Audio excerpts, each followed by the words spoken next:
நித்யா வந்து கழுத்துல பிடிச்சி நான் வந்து கொஞ்சம் ஹார்டா ஒரு ஃபீல் சாரிங்க நடிப்பு அழுத வந்து எனக்கே தெரியுது பிடிக்கும்போது அது டக்குனு பிடிக்கும் இங்கே போய் கண்ட்ரோல்னால இங்கே பட்டுருவாங்க. Chennai Silks Adi Sale. Latest collections at unbelievable prices. Up to 50% offer or branded gifts. Srinagar, Velachery, Cropate and Thiruvallur. Summer holidays vandachu. Namma GT Holidays vandachu. GT Holidays, South India's #1 travel brand. அவங்கள பத்தி பேச மாட்டேன். ஆகாச வீரனையும் பேரரசி பத்தி தான் பேசுவேன். என்ன sir? ஆகாச வீரன் நடிக்கிறதுக்கு உங்களுக்கு பேரரசி டஃப் கொடுக்கணும். பேரரசி பேசினா ஆகாச வீரன் டாம் அண்ட் ஜெர்ரி அந்த மூடு தான் படம் ஃபுல்லாகவே இருக்கும். அதுக்காக தான் rugged love story.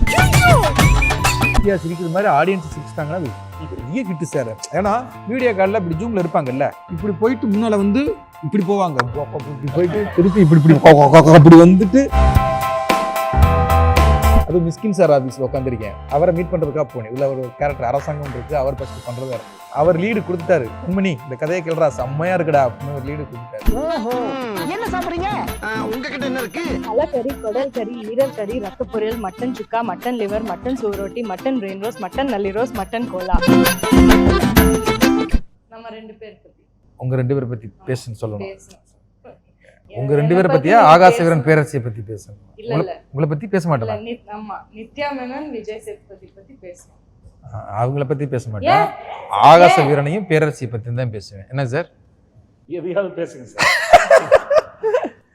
Sir Nithya மேனனையும் விஜய் சேதுபதி மீட் பண்ணிட்டாங்க சார். ஆகாச வீரனாவும் பேரரசியை மாத்துறீங்க. இல்ல சார், கதை அங்கதானே சார் ஆரம்பிச்சது. அவங்க எழுதும்போது நம்மள மைண்ட்ல வெச்சு தான் எழுதுனாங்க. கதை சொல்லலாம்ல. கதை ஆரம்பிச்சது அங்க சார். ஆனா எனக்கு வந்து இன்னமும் அந்த ஆகாச வீரனும் பேரரசி மட்டும் தானே சார் தர்றாங்க. சரி பேசுங்க சார். இது கதை எழுதும் போதே வந்து ஒரு 50-50 தான். ஹீரோ கேரக்டர், ஹீரோயின் கேரக்டர் ரெண்டுமே வந்து ஈக்குவலான சீன் பார்க்கும்போதே அது செம்ம டஃப்பாக இருந்தோம். இது ஏன்னா ஒரு ஆகாச வீரன் நடிக்கிறதுக்கு உங்களுக்கு பேரரசி டஃப் கொடுக்கணும். பேரரசி பேசினா ஆகாச வீரன் டாம் அண்ட் ஜெர்ரி அந்த மூடு தான் படம் ஃபுல்லாகவே இருக்கும். அதுக்காக தான் ரக்கட் லவ் ஸ்டோரின்னு வச்சோம்.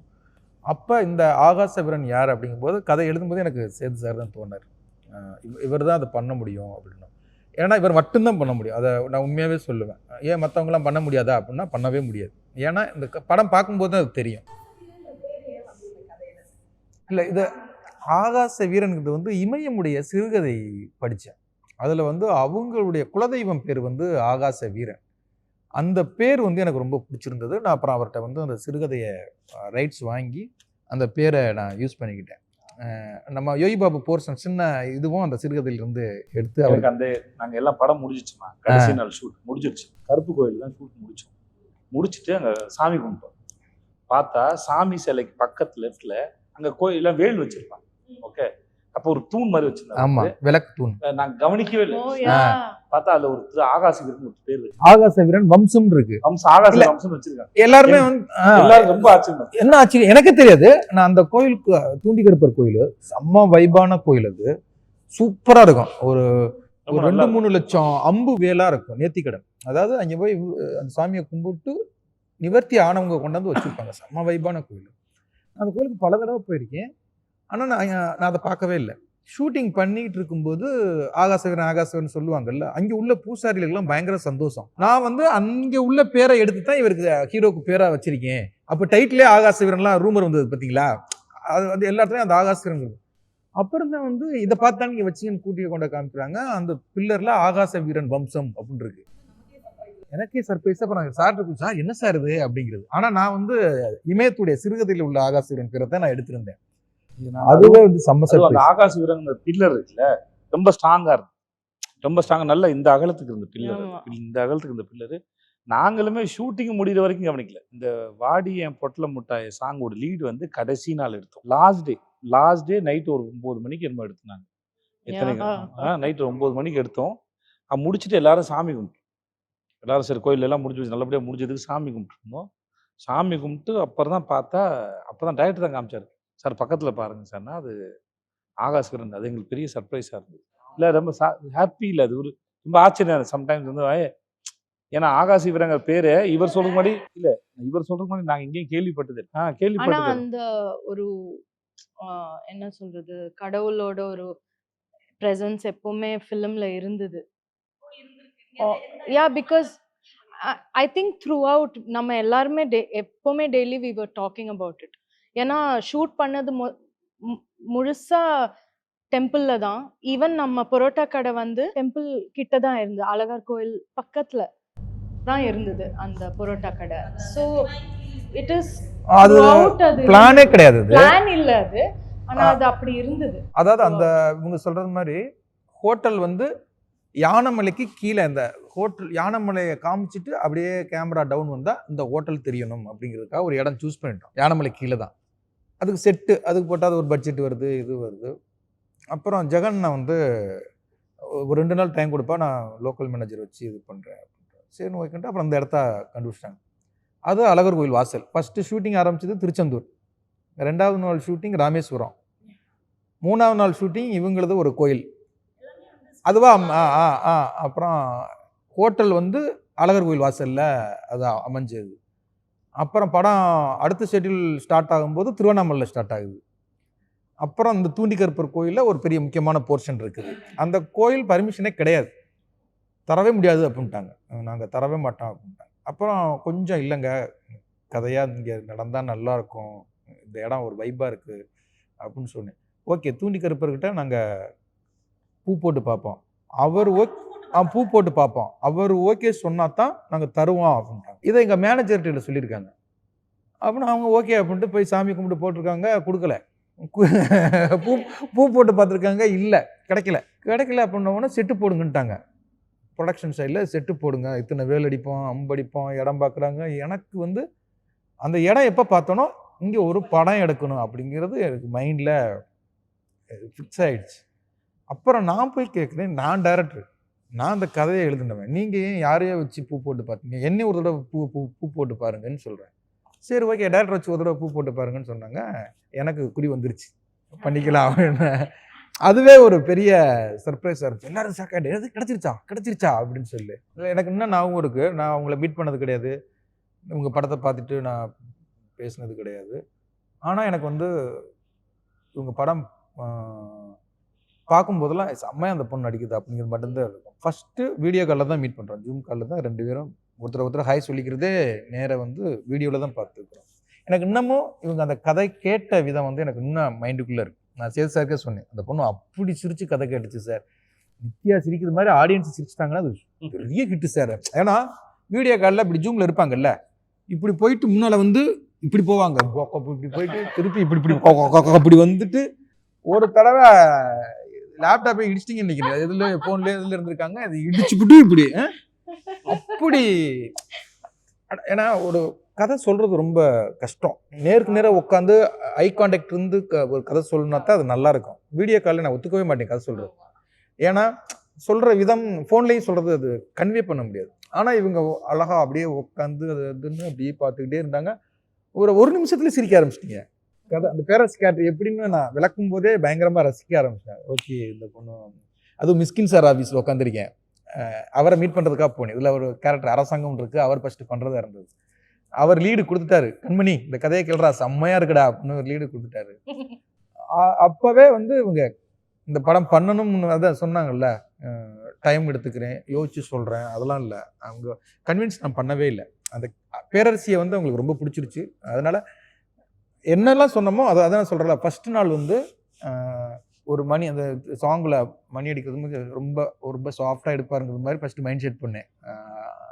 அப்புறம் 2 பேரையும் காம்பினேஷன் வச்சு நான் எப்படி உங்களை நான் எப்படி கூப்பிடுது, ஏன்னா அந்த இடத்துல வந்து அந்த சீனை இது 2 பேருக்கும் நல்லா இதுவாகும்னு சொல்லி ஓகே ரொம்ப பொலைட்டாக எடுப்பார் போல அப்படிங்கிற மாதிரி எடுத்தேன். அடுத்து ஷிஃப்டிங் அப்படின்னு சொல்லிட்டு ஒரு போய் நல்ல வெயிலில் உட்கார வச்சு கொஞ்சம் பார்த்தாங்க, ஏன்னா அது பாறை, பயங்கரமான பாறை. கொஞ்சமாக மைண்ட் செட் பண்ணுறேன். அப்புறம் ஓகே இதோட முடிச்சிடுவார் போல், ஏன்னா 4:30 5 மணி ஆயிடுச்சு. ஓகே பேக்கப் டயத்துக்கு வந்துட்டாருன்னு நினச்சோடனே பக்கத்தில் ஒரு மலை இருக்குது, அந்த மலையில் போய் எடுத்தோம்னா நல்லாயிருக்கும். ஏன்னா அடுத்தெல்லாம் ஏன்னா அன்றைக்கி ஃபஸ்ட்டு நாள் எடுத்துக்கிட்டு இருக்கோம் யானைமலை, அதுக்கப்புறம் ஷூட்டிங் நடக்குதுன்னா கூட்டம் வந்துடும், அது எடுக்க முடியாது. ஓகே அப்படின்னு நினச்சிங்க. அது கிட்டத்தட்ட 3/4 மணி நேரம் ஜேர்னி, மலை ஏறுறது மூச்சு வாங்கும். ஃபுல் டே ஷூட்டுக்கு அப்புறம் மலை ஏறி மேலே போய் நாங்கள் 4:30 5 மணிக்கு ஏறுறோம் மேலே. 5 மணி 5:30 இருக்கும் மேலே ஏறும்போது கிட்டத்தட்ட 5:55 ஆயிடுச்சு. பேக்கப் பண்ணுற டயம் அங்கே வச்சு ஒரு மாண்டேஜ் எடுத்துட்டு அதுக்கப்புறம் சார் சட்டையை கழட்டி விட்டு திருப்பி அதை ஒரு பேத்தாசாங்க ஒரு மாண்டேஜ் எடுக்கிறேன். இவங்க அனுப்பிச்சிட்டு ஆ ஆமா சார் முடிஞ்சு போச்சு. அப்ப இவங்க நித்யாக்கு அவங்க கேட்டாங்க, சார் இப்படித்தான் நீங்க எடுப்பீங்களா அப்படின்னாரு. ஆமா மைண்ட் செட் ஆயிக்காங்க, நான் இப்படித்தான் எடுப்பேன் அப்படின்னு சொல்லிட்டு. அது ஒண்ணும் இல்ல, அதுக்கப்புறம் தான் ரியல் இது வந்துச்சு. அது சாம்பிள் 10 மணி வரை சாம்பிள் மட்டும்தான் ஃபர்ஸ்ட் டே.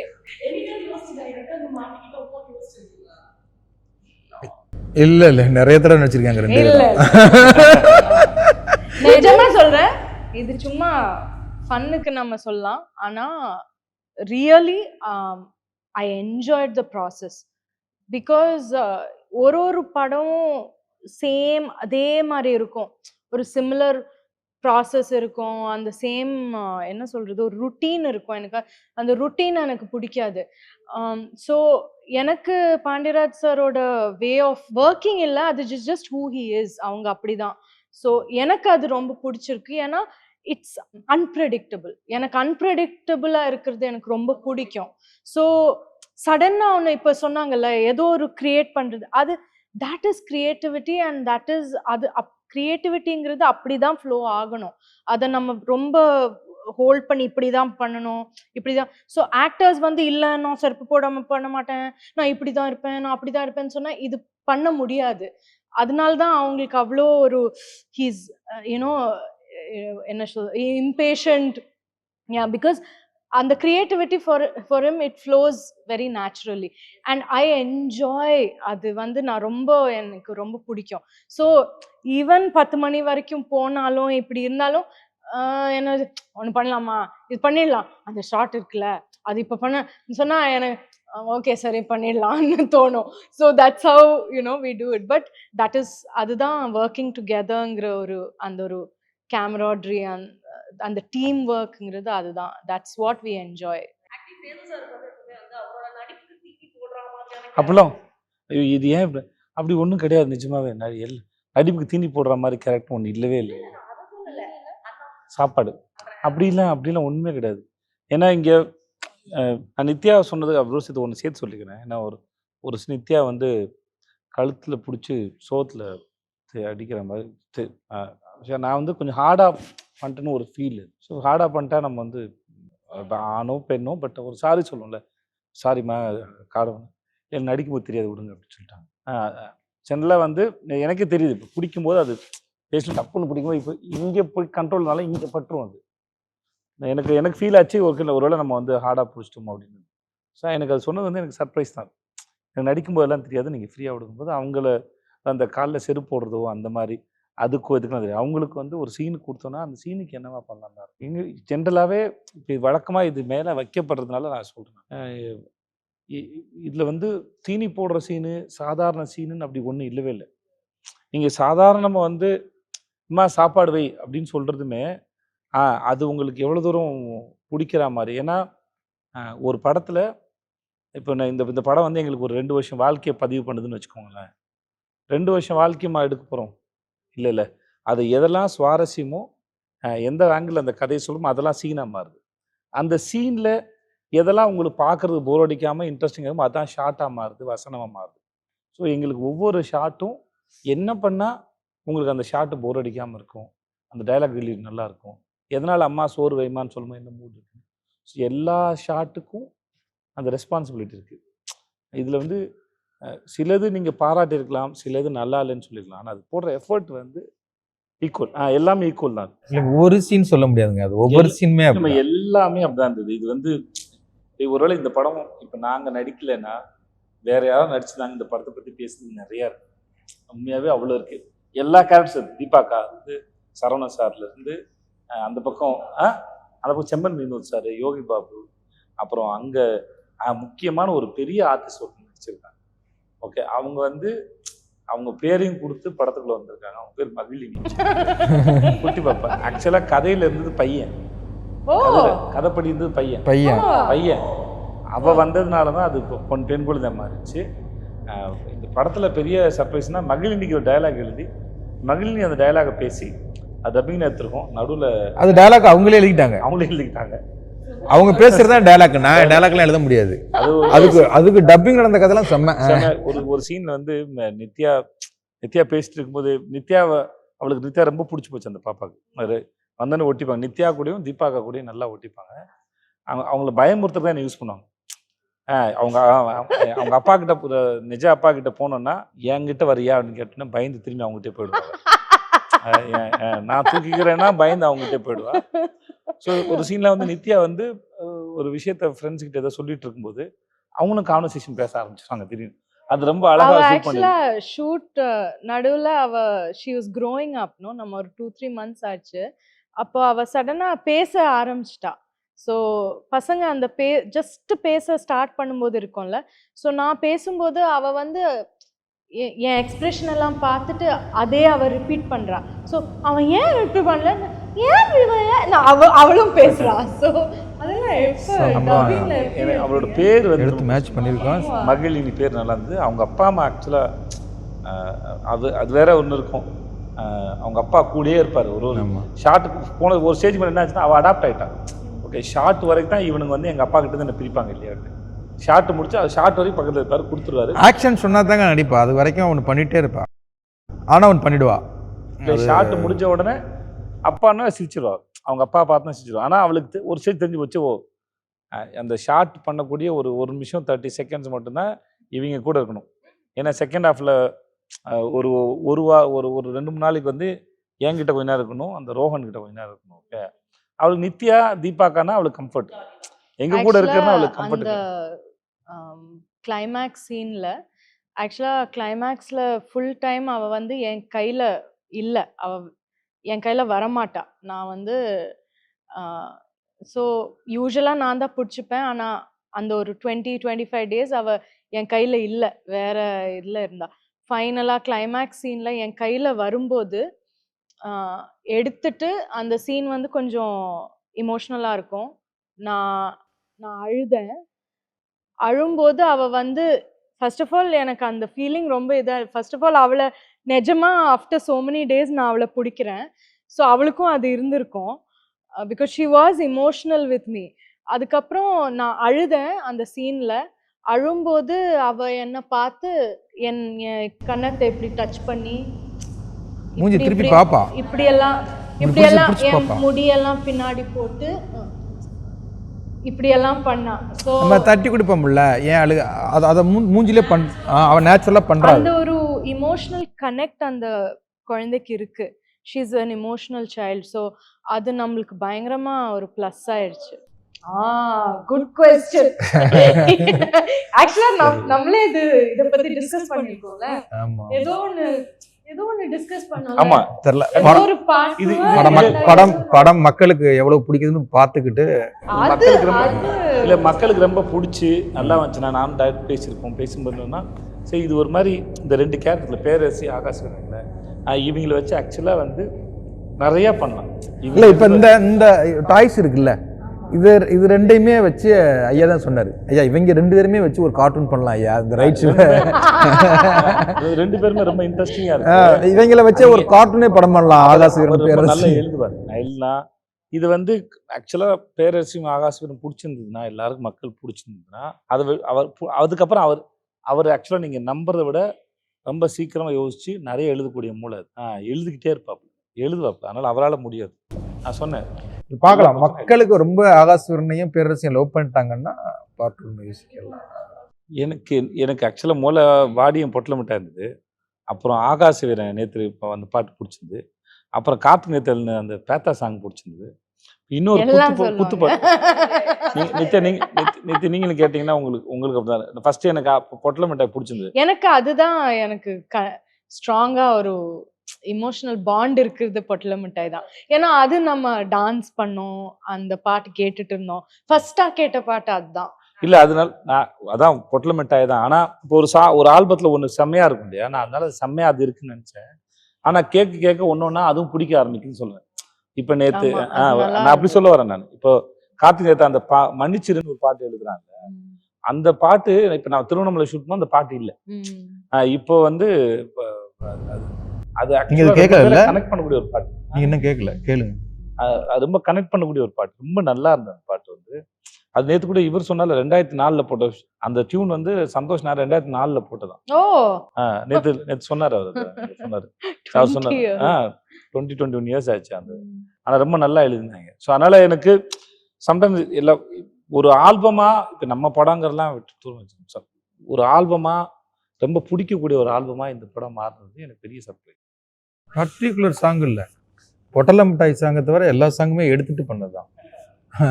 எல்லாமே அவங்க எடுக்கிறதெல்லாம் அவங்க ஜஸ்ட் எடுத்திருப்பாங்க, அவ்வளோதான். எடுத்துட்டே இருப்பாங்க.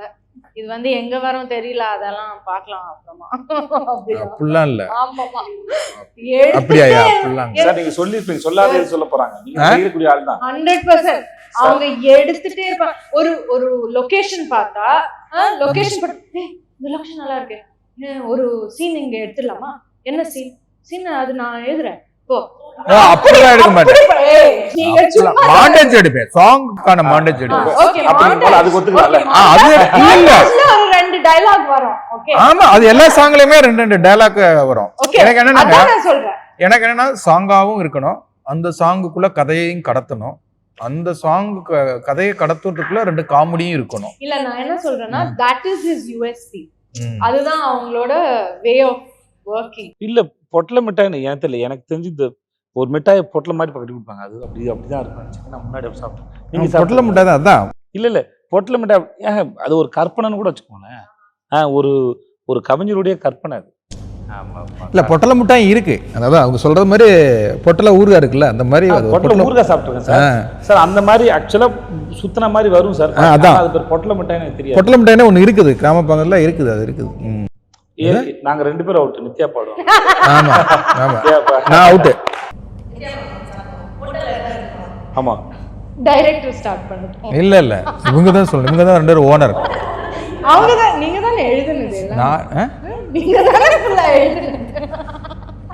நான் 10 கரகடன் வரிசையா சொல்லணுமா? வரிசையா சொல்லணும். 10 mutton biryani, mutton kola, mutton chicken, mutton biryani, mutton kola, அப்புறம் மட்டன் சுக்கா. இல்ல இவங்களை ஃபர்ஸ்ட் சொல்லுங்க, நான் ஆர்டர் பண்ணி. சரி, mutton biryani, mutton kola, mutton chukka, chicken biryani, chicken 65, chicken boneless, parotta, kothu parotta, half boil, omelette, கலக்கி, அப்புறம் மீன் வறுவல், மீன் குழம்பு, கெளுத்தி மீன் குழம்பு, அப்புறம் ஐரு மீன் குழம்பு, அப்புறம் என்ன இதுல 50 நாட் பேட் சொல்லிட்டாங்க. இதுல 50% அவங்க குக் பண்ணுவாங்க ஆல்சோ. தெரிஞ்ச இல்ல நல்லா சாப்பாடு அவரு. ஓகே, நான் சொல்லலாம். தலைக்கறி, குடல் கறி, ஈரல் கறி, ரத்த பொரியல், mutton chukka, mutton liver, mutton சோரோட்டி, மட்டன் பிரெயின் ரோஸ், மட்டன் நல்லி ரோஸ், மட்டன் கோலா, நாட்டுக்கோழி chicken, chicken 65, Chettinad chicken, chicken lollipop, ஐர மீன் குழம்பு, நெய் மீன் குழம்பு, விரால் மீன் குழம்பு, முதல் மரியாதை கெளுத்தி மீன் குழம்பு, வாவல் ரோஸ், நெத்திலி ரோஸ், பெப்பர் மீன் போன்லெஸ், அப்புறமா இருந்தது என்னது புறா சாப்ஸ். அவங்க மதர்ல வாங்கி சாப்பிட்ட ஐட்டம் கூட சொல்றாங்க உங்களுக்கு. நான் வெஜிடேரியன், நான் இதெல்லாம் சாப்பிடல. பட் யா, ஆமா அதான் சொல்றேன், அவங்க சமைச்சு நான் வந்து வெயிட்ரஸ் ஆர்டர் எடுத்து நான் வந்து இதெல்லாம் சொல்ல முடியும். ஆனா ஒண்ணு நிச்சயங்க, இந்த படம் பார்க்கும்போது கேண்டீன்ல வந்து பயங்கரமா கூட்டம் இருக்கும். ஆமா, இன்டர்வல் முடிஞ்ச உடனே பசிக்க ஆரம்பிச்சிடும். எப்படா இன்டர்வல் வாங்கி சாப்பிடலாங்கிற ஒரு பயங்கர மதுரை குசின் சாப்பிட ஒரு பயங்கரமா இருக்கும். படம் முடிஞ்ச உடனே ஸ்ட்ரெயிட்டா விடுறா வண்டியை ஹோட்டலுக்கு அப்படின்னு சொல்லி ஃபேமிலி எல்லாமே ஹோட்டல்ல போய் சாப்பிட்டு தான் போவாங்க. கண்டிப்பா அந்த படம் வந்து சாப்பிடணும் அப்படின்னு ஒரு டெம்ப்ட் பண்ணி விட்டுரும். அந்த மூட் இருக்கும். ஏன்னா டீட்டெயிலாக பண்ணியிருக்கான். இந்த மலையாள படங்களில் தான் அந்த உணவுகளை வந்து அழகா இது பண்ணுவாங்க. இந்த படத்தில் வந்து உணவை வந்து பயங்கரமாக டீட்டெயில் பண்ணியிருக்கு. இப்போ இவங்க சொல்கிறாங்கல்ல, அந்த மாதிரி எச்சி ஊர்னு வச்சுக்கோங்களேன், போன உடனே ஒரு வெட்டுங்க போங்க. Chennai Silk Saree Sale. Latest collections at unbelievable prices. Up to 50% offer or branded gifts. Srinagar, Velachery, Cropate and Thiruvallur. Summer holidays vandachu, நம்ம GT Holidays வந்தாச்சு. GT Holidays, South India's #1 travel brand.